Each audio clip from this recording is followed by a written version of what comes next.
Hi friends, welcome to my channel. எல்லோருக்கும் வணக்கம். இன்றைக்கி பூஜை ரூம் க்ளீனிங் பற்றின நல்ல ஒரு ஐடியா, நல்ல ஒரு மோட்டிவேஷன் கண்டிப்பாக இந்த வீடியோ பார்க்குறனால உங்களுக்கு யூஸ்ஃபுல்லாக இருக்கும் அப்படின்னு நான் நம்புகிறேன். வாங்க ஃப்ரெண்ட்ஸ், வீடியோக்குள்ளே போகலாம். இது பூஜை க்ளீனிங் பண்ணுறதுக்கு முன்னாடியே சிங்க் ஏரியா ஃபுல்லாகவே நான் க்ளீன் பண்ணிட்டேன். ஏன்னா நம்ம ஃபஸ்ட்டு சிங்க்கில் இருக்க பாத்திரம் எல்லாம் நம்ம க்ளீன் பண்ணி சிங்க்கை அந்த ஏரியாவை கொஞ்சம் நீட்டாக வச்சுட்டோன்னா நம்ம பூஜை பாத்திரத்தை வச்சு விளக்கிட்டு இன்னொரு சைடு வைக்கிறதுக்கும் நம்மளுக்கு ரொம்ப யூஸ்ஃபுல்லாக இருக்கும்.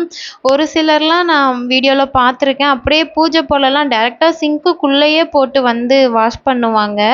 பூஜை பொருளை நம்ம எச்சி பாத்திரம் எல்லாமே அந்த சிங்க்குள்ளே தான் போடுவோம். அந்த மாதிரி பண்ணாமல் ஒரு பிளேட்டில் இந்த மாதிரி ஒரு சின்ன பலகையில் கூட எடுத்துகிட்டு வச்சுட்டு க்ளீன் பண்ணி பூஜை பொருள் வைக்கிறதுக்கும் தனியாக க்ளீன் பண்ணி வச்சுட்டோன்னா நம்மளுக்கு ஒவ்வொரு பொருளையும் விளக்கிட்டு கழுவி காய வைக்கிறதுக்கு ரொம்ப ஈஸியாக இருக்கும். நான் இந்த தான் ரொம்ப நாள் ஃபாலோ பண்ணுவேன். ஊர்லலாம் போர்ட்டிகோவில் தான் வச்சு கழுவுவோம். பூஜை பாத்திரம் எடுத்துகிட்டு வைக்கிறதுக்கு முன்னாடி போர்ட்டிகோவை எந்த இடத்துல உட்காந்து நான் க்ளீன் பண்ண போகிறேனோ ஃபஸ்ட்டு அந்த இடத்த நல்லா க்ளீன் பண்ணி வச்சுட்டு அதுக்கப்புறம் நானும் நல்லா குளித்து ஃப்ரெஷ் ஆகிட்டு அதுக்கப்புறம் தான் பூஜை ரூம்கிட்டேயே போவேன். போயிட்டு அங்கே இருந்த எல்லா பொருளையும் எடுத்துகிட்டு வச்சாச்சு.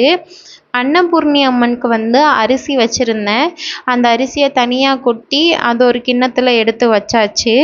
அதுக்கப்புறம் எண்ணெய் எல்லாம் விளக்குல இருக்க எண்ணெய் எல்லாத்தையுமே வேறு வேறு டப்பாவில் கொஞ்சம் ஒரு டப்பாவில் ஊற்றி எடுத்து வச்சிட்டோன்னா நம்ம எங்கேயாவது கால் படாத இடத்துல கொண்டு போய் அந்த எண்ணெயை நான் ஊற்றிட்டு வந்துடுவேன். மற்றவங்க என்ன பண்ணுவாங்கன்னா சுட்டி வச்சு எங்கள் அத்தை இப்படி தான் பண்ணுவாங்க. சுட்டியில் கலெக்ட் பண்ண எண்ணெய் எல்லாம் போட்டுட்டு திரி எல்லாம் ஒன்று சேர்த்து மொத்தமாக எரிய வைப்பாங்க. நைட்டு டைம் அந்த மாதிரி பண்ணுவாங்க. அது கண் திஷ்டிக்கு நல்லது அந்த மாதிரி பண்ணுறது அப்படின்னு சொல்லுவாங்க. நான் எண்ணெயை இந்த மாதிரி கால்படாத இடமா கொஞ்சம் நல்லா ஓரளவுக்கு சுத்தமான இடமா பார்த்து வீட்டுக்கு பின்னாடி ஒரு இடத்துல போய் ஊற்றிட்டு வந்துடுவேன். அதுக்கு தான் ஃபஸ்ட்டு அதில் இருக்க எண்ணெய் எல்லாத்தையுமே எடுத்து இன்னொரு டப்பாவுக்கு மாற்றி வைக்கிறேன். இந்த மாதிரி பண்ணிவிட்டு அதுக்கப்புறம் நம்ம நான் எப்போவுமே பூஜை பாத்திரம் விளக்குறதுக்கு விம் லிக்யூடும் அதுக்கப்புறம் பீத்தாம்பரி பவுடர் இருக்குது. இது 2 தான் ஃப்ரெண்ட்ஸ் நான் ரொம்ப நாளாக யூஸ் பண்ணிகிட்டு இருக்கேன். இதை 2ம் வச்சு நம்ம க்ளீன் பண்ணாலே பூஜை பாத்திரம் நல்லா பளிச்சுன்னு கிடச்சிரும் நம்மளுக்கு. இந்த மாதிரி திரி எல்லாம் சேர்த்து எடுத்து வச்சுட்டேன். இதுக்கப்புறம் தான் நான் கொஞ்ச நேரம் இதை ஊற வச்சுட்டு அதுக்கப்புறம் நம்ம க்ளீன் பண்ணணுன்னா நம்மளுக்கு கொஞ்சம் நல்லா இருக்கும்ல. எல்லாத்தையுமே தனித்தனியாக பிரித்து எடுத்து வச்சுட்டேன். எது ஃபஸ்ட்டு கொஞ்சம் விளக்குறதுக்கு ஈஸியாக இருக்குமோ அந்த எண்ணெய் கறை இல்லாத பாத்திரமா கொஞ்சம் ஃபஸ்ட்டு விளக்கிட்டு அதுக்கப்புறம் எண்ணெய் இருக்கிற பாத்திரம் விளக்குனா கொஞ்சம் நம்மளுக்கு ஈஸியாக இருக்கும். அதுதான் கொஞ்சம் தனித்தனியாக பிரித்து எடுத்து வச்சுட்டேன். அப்புறம் நல்ல விம் லிக்யூடு தண்ணியும் கலந்து நல்லா அந்த எண்ணெய் இருக்க அந்த தீபம்லாம் நல்லா அதுக்குள்ளே தண்ணி ஊற்றி கொஞ்சம் நல்லா ஊற வச்சுட்டேன். அதுக்கப்புறம் காயினுக்குமே கொஞ்சம் நல்லா தண்ணி தெளித்து வச்சுருந்தேன். ஏன்னா அதுலேயும் எப்படி தூசியெல்லாம் இருக்கும். அதுலேயும் தெளித்து கொஞ்சம் நேரம் ஊற வச்சுட்டு கழுவி வச்சோன்னா நல்லா கொஞ்சம் பார்க்க ஃப்ரெஷ்ஷாக நல்லா இருக்கும். இந்த மாதிரி தான் ஃப்ரெண்ட்ஸ் நான் ஃபாலோ பண்ணுவேன். தண்ணியில் லிக்விடை ஊற்றி நல்லா கலந்து எல்லாத்துலேயுமே தண்ணி படுற மாதிரி தெளிச்சிட்டு கரெக்டாக இதை ஒரு 10 நிமிஷத்துக்கிட்டே நல்லா ஊற வச்சு எடுத்துக்கிடுவேன். அதுக்கப்புறம் நான் சொன்ன மாதிரி பீத்தாம்பரி பவுடரு அந்த விம் லிக்யூடு தண்ணி சேர்க்காம லிக்யூடும் அந்த பவுடருமே வச்சு இந்த மாதிரி மிக்ஸ் பண்ணி நல்ல ஒரு பேஸ்ட் மாதிரி ரெடி பண்ணிடுவேன். அதுக்கப்புறம் நான் அந்த பூஜை பாத்திரம் தேய்க்கிறதுக்கு ஒரே ஒரு க்ரீன் கலர் ஸ்க்ரப்பர் அதுக்கப்புறம் இந்த ஸ்டீல் நார் இது 2யும் வச்சு தான் நான் க்ளீன் பண்ணவே ஸ்டார்ட் பண்ணுவேன். நல்லா பளிச்சுன்னு வந்துடும். அந்த ஸ்டீல் நார் அதிகமாக யூஸ் பண்ண மாட்டேன். எங்கேயாவது எண்ணெய் கறை இருந்தால் மட்டுமே கொஞ்சம் அதை நல்லா தேய்ச்சி எடுக்கிறதுக்காக விளக்குக்கு இதுக்கெல்லாம் அந்த க்ரீன் கலர் தான் அந்த ஸ்டீல் நார் தான் யூஸ் ஆகும். க்ரீன் கலர் தான் மேக்ஸிமம் எல்லா பாத்திரத்துக்குமே விளக்குறதுக்கு நான் யூஸ் பண்ணுவேன். அந்த லிக்விடை வச்சே இது எல்லாத்தையுமே கழுவி முடிச்சுட்டேன். லெமனு புளி நான் ரேராக தான் யூஸ் பண்ணுவேன். மேக்ஸிமம் எனக்கு இந்த லிக்விடு அந்த பீத்தாம்பரி பவுடர் வச்சு நம்ம கழுவும் பொழுதே ஓரளவுக்கு நல்லா ஃப்ரெஷ்ஷாகவே நல்லா க்ளீனாக கிடச்சிரும். அதுக்கப்புறம் காயினுமே நல்லா அலசி தண்ணி வடிகிறதுக்காக அந்த ஜல்லடையில் போட்டு எடுத்து வச்சுட்டேன். கையோட அந்த சிங்க் ஏரியாவுமே க்ளீன் பண்ணிட்டேன். இந்த பீத்தாம்பரி பவுடர் வந்து ஒரு சிலருக்கு கண்டிப்பாக சேராது. எனக்குமே சேராது. பாத்திரம் கழுவி முடிச்சுட்டு கொஞ்சம் நேரம் கழித்து கையெல்லாம் பார்த்தோன்னா ஒரு மாதிரி சொர சொரப்பாக தோலெல்லாம் உறிஞ்சிட்ட மாதிரி இருக்கும். ஆனாலும் என்ன பண்ணுறது, இதை க்ளீன் பண்ணால் தான் கொஞ்சம் பார்க்க நல்லா இருக்கும். கையோட சிங்க்கையும் க்ளீன் பண்ணாமல் கொஞ்சம் விட்டுட்டோன்னா சிங்க் ஏரியா ஃபுல்லாக ஒரு மாதிரி ஒயிட்டாக வந்துடும். அதனால தான் கையோட சிங்க்கையும் அந்த பவுட்ரு இந்த இடத்துலலாம் நல்லா க்ளீன் பண்ணிவிட்டு கையையும் நல்லா ஹேண்டையும் நல்லா வாஷ் பண்ணிட்டேன். அதுக்கப்புறம் எல்லா பொருளையுமே இங்கே வந்து டேபிளுக்கு எடுத்து வச்சுட்டேன். ஃபஸ்ட்டு டைனிங் டேபிளையும் நல்லா சுத்தமாக தொடச்சிட்டு அதுக்கு மேலே நல்லா சுத்தமான ஒரு துணியை விரிச்சிட்டு அதுக்கப்புறம் தான் எல்லா பொருளையுமே எடுத்துகிட்டு வந்து கொஞ்சம் சுத்தமான துணியில் எல்லாத்தையுமே ஈரம் இல்லாத அளவுக்கு நல்லா தொடச்சி எடுத்து வச்சுட்டேன். கொஞ்சம் சீக்கிரமாக காஞ்சிரும் அப்படின்றதுக்காக இதெல்லாம் எடுத்து வச்சுட்டு தான் தேவும் அதையும் போய் தூங்க வச்சுட்டேன் ஃப்ரெண்ட்ஸ். ஏன்னா அவங்க 2 பேர்த்தையும் வச்சுக்கிட்டு வச்சுட்டு இந்த வேலையெல்லாம் பார்க்குறது ரொம்ப கஷ்டமாக இருக்கும். அதனால் அவங்க 2 பேர்த்தையும் தூங்க வச்சுட்டேன். தூங்க வச்சுட்டு வர்றதுக்குள்ளே எல்லாமே ஓரளவுக்கு நல்லா காஞ்சிருச்சு. அதுக்கப்புறம் பூஜை ரூமை ஃபஸ்ட்டு க்ளீன் பண்ணிட்டோன்னா அதுக்கப்புறம் நம்ம மஞ்சள் குங்குமம் வச்சு நம்ம அப்படியே எடுத்துகிட்டு வந்து இங்கே வச்சிடலாம் அப்படின்றதுக்காக அந்த டைனிங் டேபிளில் அப்படியே வச்சுட்டு பூஜை ரூமை தான் ஃப்ரெண்ட்ஸ் அப்படியே க்ளீன் பண்ண ஸ்டார்ட் பண்ணிட்டேன். இந்த ஃபோட்டோ எல்லாமே நல்லா செவுத்துல வந்து ஃபிக்ஸடாக தான் இருக்கும். எதெல்லாம் எடுக்க முடியுமோ அது எல்லாத்தையுமே எடுத்து கொண்டு போய் அங்கே டேபிளில் எல்லாத்தையும் வச்சுட்டேன். கண்ணாடி, அப்புறம் லக்ஷ்மி ஃபோட்டோ, அதுக்கப்புறம் பெருமாள் ஃபோட்டோ எல்லாமே என்கிட்ட இருந்தது. அது எல்லாத்தையுமே எடுத்துகிட்டு போய் அங்கே டேபிளில் வச்சுட்டேன். ஏன்னா நம்ம க்ளீன் பண்ணுறதுக்கு கொஞ்சம் ஈஸியாக இருக்கும். எல்லா பொருளையுமே வேற ஒரு இடத்துக்கு ஷிஃப்ட் பண்ணிவிட்டு எங்கே தூசி இருக்குது, ஒற்றை இருக்குது அதெல்லாமே பார்த்து நம்ம நல்லா க்ளீன் பண்ணிட்டோன்னா நம்மளுக்கு வந்து கொஞ்சம் ஈஸியாக இருக்கும்ல. அதுக்கு தான் அந்த மாதிரி பண்ணுறது. மாசத்துல ஒரு நாள் இந்த மாதிரி நல்லா டீப் கிளீனிங் வந்து பண்ணுவேன் ஃப்ரெண்ட்ஸ். சில டைம் வந்து ஒரு மாசத்துல பண்ணாம கூட போயிரலாம். ஆனா மேக்ஸிமம் வந்து மாசத்துல ஒரு நாள் வந்து கொஞ்சம் இந்த மாதிரி டீப் கிளீனிங் பண்றதுக்கு ரெடி பண்ணுவேன். சப்போஸ் அந்த மாதிரி பண்ண முடியலன்னா ஃபோட்டோ இதை மட்டும் நல்லா தொடச்சி வச்சிருவேன். விளக்கு வந்து 2 வாரத்துக்கு ஒரு தடவை கம்பல்சரி வந்து க்ளீன் பண்ணிடுவேன். ஏன்னா எனக்கு வந்து பூஜை ரூம் வந்து ஓப்பனாக தான் இருக்கும். டோர் எதுவுமே கிடையாது. அதனால் சீக்கிரமாக வந்து தூசி படிஞ்சிரும். என்னதான் நான் பளிச்சுன்னு கழுவி வச்சாலும் ஒரு வாரத்துக்கு நல்லா இருக்கும். அப்படியே செகண்ட் வாரத்துக்கும் நம்ம அப்படியே யூஸ் பண்ணணும்னா அந்த ஓப்பனாக இருக்கனால அப்படியே ஃபுல்லும் தூசி படிஞ்சிரும். அதனால தான் 2 வாரத்துக்கு ஒரு தடவைனாலும் கண்டிப்பாக வந்து க்ளீன் பண்ணுற மாதிரி தான் இருக்கும். இதே இது டோர் இருந்துச்சுன்னா கொஞ்சம் தூசி படிகிறது வந்து கொஞ்சம் ரேராக தான் இருக்கும். ஸ்க்ரீன் போட்டாலுமே இந்த பசங்க வந்து என்ன பண்ணிடுறாங்க, பிடிச்சி அதை இழுத்து இழுத்து அந்த ஒரு டைம் ஸ்க்ரீனு கூட போட்டேன்னா அதை பிடிச்சி விளையாடி அங்கே போய் ரொம்ப டிஸ்டர்ப் பண்ணிட்டு இருந்தாங்க. அதனால தான் சரி கொஞ்சம் அதை நம்ம ஓப்பன்லேயே வச்சிடலான்னு சொல்லிட்டு ஓப்பனில் வச்சுருந்தேன். மேலே இருக்க சைடில் இருக்க சுவரு கீழே எல்லாத்தையுமே நல்லா ஒரு ட்ரை கிளாத்தை வச்சு தான் ஃபஸ்ட்டு தொடச்சேன். அதுக்கப்புறம் வந்து லைட்டாக கொஞ்சம் தண்ணியில் நனைச்சிட்டு நான் வந்து கீழே பேப்பர் தான் விரிச்சிருந்தேன். அந்த பேப்பரில் ரொம்ப தண்ணி வச்சு தேய்ச்சோன்னா பேப்பரெல்லாம் கிழிஞ்சு வந்துடும். அதனால் தண்ணியில் லேசாக நனைச்சிட்டு ஃபஸ்ட்டு தூசியெல்லாம் தொடச்சி எடுத்ததுக்கப்புறம் திரும்ப அந்த ஈர துணியை வச்சு லைட்டாக தொடச்சி எடுத்தேன். ஓரளவுக்கு நல்லா பளிச்சுன்னு வந்துருச்சு. பேப்பர் வந்து ரொம்ப எண்ணெய் கரையாக ஆயிடுச்சுன்னா கண்டிப்பாக சேஞ்ச் பண்ணிடுவேன். இது வந்து கொஞ்சம் நல்லா தான் இருந்தது. அதனால் அதை அப்படியே வச்சுட்டு அதுக்கப்புறம் மயிலிறகு எல்லாத்தையுமே நல்லா தூசி எல்லாம் தட்டிட்டு அதையும் அங்கங்கே வச்சுட்டேன். எனக்கு பூஜை ரூமில் வந்து மயிலிறகு வைக்கிறது ரொம்ப ரொம்ப பிடிக்கும். 2வது மயிலிறகு வைக்கிறது ரொம்ப நல்லது. நல்ல ஒரு பாசிட்டிவான ஒரு வைப் வந்து அது க்ரியேட் பண்ணும் அப்படின்னு நான் ஒரு சான்ஸ் வீடியோவில் பார்த்துருந்தேன். 2வது நம்ம முருகப்பெருமானோட வாகனமே நம்ம மயில் தானே. அதனால் எனக்கு வந்து இங்கே குவார்ட்டர்ஸில் வந்து நிறைய கிடைக்கும். அதை எடுத்து கலெக்ட் பண்ணி அப்படி கொஞ்சமாக பூஜை ரூமில் வச்சுட்டேன். அதுக்கப்புறம் மஞ்சள் குங்குமம் வைக்கலான்னு சொல்லி இந்த வேலைகள் தான் பார்த்தேன். மஞ்சள் வந்து நம்ம நார்மலாக யூஸ் பண்ணுற மஞ்சள் தான். சந்தனம் மட்டும் வந்து எனக்கு தீந்துருச்சு. இந்த ஊரில் கிடைச்ச சந்தனம் வாங்கிட்டு வந்தேன். அது எந்த ஒரு வாசனையுமே இல்லை. வெறும் அந்த அப்படியே ஃப்ரெஷ்ஷாக அந்த ரெடி பண்ண அந்த பொடி மட்டும்தான் இருந்தது, வேறு அதில் எந்த வாசனையுமே வரல. அதுக்கப்புறம் நான் என்ன பண்ணேன், கொஞ்சம் பச்சை கற்பூரம், கொஞ்சம் ஜவ்வாது, பன்னீர் இதெல்லாமே கலந்து சந்தனம், மஞ்சள், குங்குமம் வைக்கிறதுக்காக மஞ்சளுக்கு வந்து நல்லா ரெடி பண்ணிட்டேன். எப்போவுமே கொஞ்சம் பச்சை கற்பூரம், பன்னீர், ஜவ்வாது சேர்த்து நம்ம கலந்து ஃபோட்டோவுக்கு, அதுக்கப்புறம் விளக்குக்கு இதுக்கெல்லாம் வைக்கும் பொழுது நல்லா அந்த பூஜை ரூம் கிட்ட போய் நிற்கும் போதே அந்த ஸ்மெல் வந்து நல்லாவே இருக்கும்.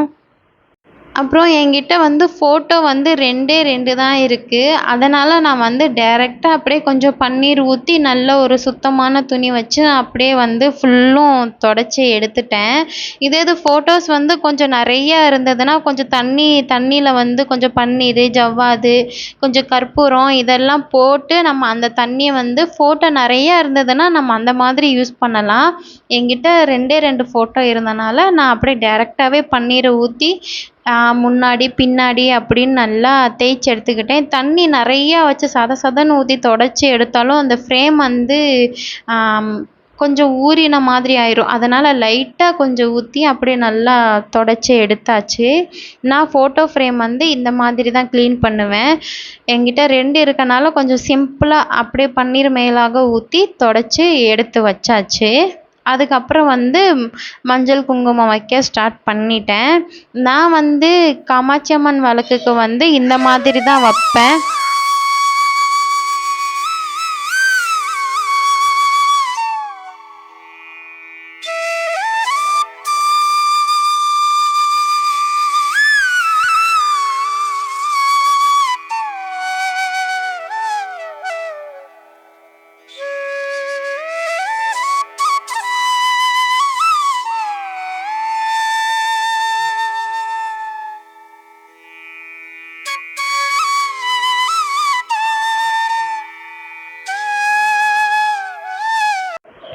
ஃபஸ்ட்டு அங்கே மேலே வச்சுட்டு சைடில் ஃபுல்லாக அப்படியே மஞ்சள் எல்லாம் தேய்ச்சிட்டு, ஃபுல்லாக இல்லை அந்த சைடில் மட்டும் அப்படியே தேய்ச்சிட்டு, குங்குமமும் நான் வச்ச மாதிரி அப்படியே அந்த சைடில் ஃபுல்லாக வச்சுருவேன்.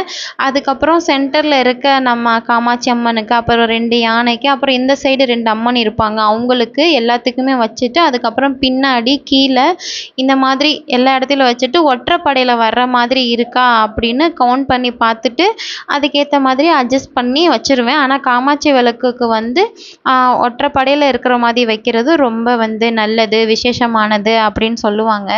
அதுக்கப்புறம் வந்து முருகப்பெருமானுக்கு வந்து கரெக்டாக சிலையில மட்டும் 5 இடம் வர்ற மாதிரி வச்சுப்பேன். வேலில் வந்து ஒரு இடத்துல டோட்டலாக முருகப்பெருமானுக்கு வந்து 6 இடத்துல வந்து மஞ்சள் குங்குமம் வைக்கிற மாதிரி வைப்பேன். ஃபஸ்ட்டு நெத்தியில், அப்புறம் 2 கையில் ஆயுதம் இருக்கிற 2 கைக்கு, பாதத்துக்கு, அதுக்கப்புறம் மயிலுக்கு, வேலுக்கு வந்து இந்த மாதிரி தான் ஃப்ரெண்ட்ஸ் அந்த ஷார்ப்பாக இருக்குல்ல அந்த இடத்துல தான் மஞ்சள் குங்குமம் வந்து நான் வைப்பேன். கோவில்லனா அந்த இடத்துல ஷார்ப்பாக இருக்க இடத்துல வந்து லெமன் குத்தி வைப்பாங்க. நம்ம வேல் வந்து குட்டி, அதனால் நம்ம வந்து லெமன்லாம் வைக்க முடியாதுல்ல, அதனால் அந்த ஷார்ப்பாக இருக்கிற இடத்துல மஞ்சள் குங்குமம் வந்து வைப்பேன். வேலை வந்து அந்த மாதிரி ஷார்ப்பாக வைக்கக்கூடாது அப்படின்னு சொல்லுவாங்க. அதுக்காக தான் மெயினாக அந்த இடத்துல வந்து நான் மஞ்சள் குங்குமம் வச்சு இந்த மாதிரி 6 இடத்துல வர்ற மாதிரி வச்சுருவேன். கம்ப்ளீட்டாக எல்லாத்துலேயுமே மஞ்சள் குங்குமம் வச்சு ரெடி பண்ணி வச்சாச்சு. இந்த வேலையெல்லாம் பார்த்துட்டு இருக்கும்பொழுது தான் டீ குடிக்கலான்னு சொல்லிட்டு ஹஸ்பண்டு தான் போட்டு கொடுத்தாங்க. நான் கையோடு இந்த மஞ்சள் குங்குமம் வச்சுட்டு அதுக்கப்புறம் நம்ம டீ குடிக்கலாம் அப்படின்னு சொல்லிட்டு தான் ஒவ்வொரு வேலையாக பார்த்துட்டு இருந்தேன். டீ வைக்கும்போதே சொன்னாங்க, சீக்கிரமாக எடுத்து குடிச்சிரு, தட்டிராத, ஒயிட்டு பெட்ஷீட்டு இதாயிரும் அப்படின்னு சொல்லிட்டு தான் பண்ணாங்க. அதே மாதிரி ஃபோட்டோவுக்கு வச்சுட்டு இப்படி குங்குமம்லாம் வச்சுட்டு கீழே வைக்கலான்னு போனேன், அப்படியே ஸ்லிப் ஆயிடுச்சு, ஃபுல்லும் கொட்டிருச்சு. அது வேற தனியாக ஒரு க்ளீன் பண்ணுற வேலை வந்துருச்சு. கையோட எல்லாத்துக்குமே நல்லா மஞ்சள் குங்குமம் எல்லாம் வச்சாச்சு ஃப்ரெண்ட்ஸ். அதுக்கப்புறம் இந்த காயினை வந்து நான் எதுக்கு யூஸ் பண்ணுவேன்னா, வரலட்சுமி பூஜை வரும்பொழுது 108 போற்றி சொல்லி அம்மனுக்கு வந்து அர்ச்சனை பண்ணுவோம்ல, அந்த டைமில் வந்து குங்கும அபிஷேகம் பண்ணுவாங்க. அந்த மாதிரி பண்ணும் பொழுது 108 போற்றி சொல்லி அந்த அம்மன் பாதத்துக்கிட்ட வந்து இந்த காயின் எல்லாம் வைப்பேன். அதில் 108 காயின் இருக்கும். ₹1, ₹2, ₹5 அந்த மாதிரி கலந்து தான் இருக்குது. என்கிட்ட இப்போலாம் காயின் கிடைக்கிறதே ரொம்ப ரேர் தான். அதனால் எனக்கு ஒரே 5 ரூபாயா கிடைச்சா நல்லா இருக்கும்னு எதிர்பார்த்தேன். கடைசியில் காயினே கிடைக்கிறது பெரிய விஷயமாயிருச்சு. அதனால் ரூ. 1, ரூ. 2, ரூ. 5, ரூ. 10 அந்த மாதிரி 108 காயின் அதில் இருக்குது. அதுக்கப்புறம் அதிலே வந்து மஞ்சளும் கயிறும் சுற்றி வச்சுருப்பேன். அதுக்கப்புறம் குங்குமம் வச்சுட்டு, அதுக்கப்புறம் ஒரு சுட்டியில் வந்து 5 கிராம்பு, 5 ஏலக்காய், கொஞ்சமாக பச்சை கற்பூரம் போட்டு பூஜை ரூமில் வந்து லக்ஷ்மி தாய் படத்துக்கிட்ட அதை வச்சுருப்பேன். ஏன்னா நம்ம அதுவும் நல்ல ஒரு வாசனையாக இருக்கும் நம்ம பூஜை ரூம் கிட்ட போய் நிற்கும் பொழுது. அதுக்காக தான் அந்த பச்சை கற்பூரம் மட்டும் தீர்ந்துருச்சுன்னா அடுத்து சின்னதாக கொஞ்சம் வந்து உடச்சி வச்சுப்பேன். அதுக்கப்புறம் இந்த டப்பாவில் வந்து கொஞ்சம் எக்ஸ்ட்ரா இருக்க மஞ்சள், குங்குமம், அதுக்கப்புறம் ஜவ்வாது அதெல்லாம் போட்டு அந்த டப்பாவில் வந்து கொஞ்சம் வச்சுட்டோன்னா பூஜை ரூமை பார்க்கும்பொழுது கசகசன்னு இல்லாமல் கொஞ்சம் நல்லா நீட்டாக இருக்கும். அதுக்கு தான் அந்த டப்பாவில் வந்து கொஞ்சம் ஆர்கனைஸ் பண்ணி வச்சுட்டேன். அதுக்கப்புறம் நம்ம நெத்தியில் வந்து தின்னூர் பூசுறதுக்கு தனியாக, முருகப்பெருமானுக்கு அபிஷேகம் பண்ணுறதுக்கு தனியாக அப்படின்னு சொல்லி தின்னூரை வந்து கொஞ்சம் பிரித்து பிரித்து எடுத்து வச்சுப்பேன். ஏன்னா நம்ம நெத்தியில் பூசினதை நம்ம வந்து அபிஷேகம் பண்ண முடியாதுல்ல, டக்குன்னு நம்ம மறந்து எடுத்துருவோம் அப்படின்றதுக்காக 2மே தனித்தனியாக, இதுக்கு தனியாக நெத்தியில் பூசுறதுக்கு தனியாக, அபிஷேகத்துக்கு தனியான்னு சொல்லி அதையும் கையோட பிரித்து எடுத்து வச்சாச்சு. அதுக்கப்புறம் வந்து சாம்பிராணி அந்த கியூப் எல்லாமே இருக்குல்ல, அதையும் வந்து இந்த மாதிரி கொஞ்சம் எடுத்து வச்சுட்டேன். கேன்டீனில் இந்த தடவை பெருசு கிடைக்கல, கொஞ்சம் சின்னது தான் கிடைச்சது. அதையும் வாங்கிட்டு வந்து அதை வைக்கிறதுக்கு தானே ஸ்டாண்டும் கொஞ்சம் நிறையா இருந்ததும் அதையும் அதுக்குள்ளே போட்டேவும் எடுத்து வச்சுட்டேன். ஏன்னா நம்மளுக்கு இந்த மாதிரி கொஞ்சம் பிரித்து பிரித்து வைக்கும் பொழுது எந்த பொருள் எது எதில் இருக்குது அப்படின்றது நம்மளுக்கு கிளியராக தெரியும். நம்ம அங்கங்கன்னு தேடிட்டு இருக்கணும்னு அவசியம் இல்லை. இந்த பொருள் இங்கே தான் இருக்குது, இதில் இது தான் இருக்குது அப்படின்றத நம்மளுக்கு கிளியராக தெரிஞ்சிரும். அதனால் எல்லாத்தையும் தனித்தனியாக டப்பாவில் போட்டுட்டு அதுக்கப்புறம் எல்லாத்தையும் எடுத்துகிட்டு வந்து இங்கே பூஜை ரூமில் வச்சு செட் பண்ணிட்டேன். நான் அங்கே வச்சுருந்த அந்த காயினு, மஞ்சள், குங்குமம் அது எல்லாத்தையுமே கண்ணாடியில் வந்து ரிஃப்ளெக்ட் ஆகிற மாதிரி கிழக்கு பக்கமாக பார்த்து வந்து நான் செட் பண்ணியிருப்பேன். என்னோடய பூஜை ரூம் வந்து வடக்கு பார்த்து தான் இருக்கும். அது கிளியராக சொல்ல முடியாது. கொஞ்சம் இந்த பக்கம் பூனையில் வந்து கொஞ்சம் கிராஸாக தான் வர மாதிரி இருக்கும். ஆனால் ஓரளவுக்கு வடக்கு திசையை பார்த்து இருக்கும். நான் அந்த கண்ணாடி மட்டும் கொஞ்சம் கிழக்கு திசையில் பார்த்து வைக்கிற மாதிரி வச்சுட்டேன். அதுக்கப்புறம் எக்ஸ்ட்ரா இருக்க விளக்கு, உருளி அது எல்லாத்தையும் வைக்க வேண்டிய இடத்துல வச்சுட்டு, அதுக்கப்புறம் அந்த ஃபோட்டோவில் சுவரில் தான் இந்த ஃபோட்டோ எல்லாமே ஒட்டியிருக்கும். அது அங்கே வந்து கணநாதர், சரஸ்வதி, லட்சுமி அவங்க எல்லாம் இருப்பாங்க. கையோட அவங்களுக்குமே மஞ்சள் குங்குமம் வச்சுட்டு, அதுக்கப்புறம் நம்ம சிவபெருமானுக்குமே மஞ்சள் குங்குமம் எல்லாம் வச்சாச்சு.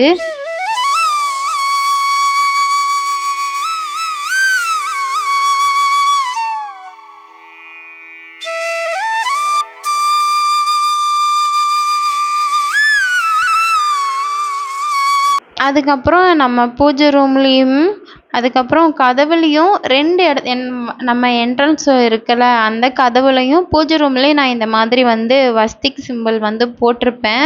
இந்த மாதிரி உங்களுக்கு எந்த சிம்பிள் பிடிக்குமோ அதை வந்து நம்ம பூஜை ரூமில் வந்து போடுறது ரொம்ப ரொம்ப நல்லது. அது வந்து ஒரு பாசிட்டிவான ஒரு விஷயம், ரொம்ப நல்லது அப்படின்னு சொல்லுவாங்க. அதனால் நான் வந்து இதை எப்போவுமே ஃபாலோ பண்ணுவேன்.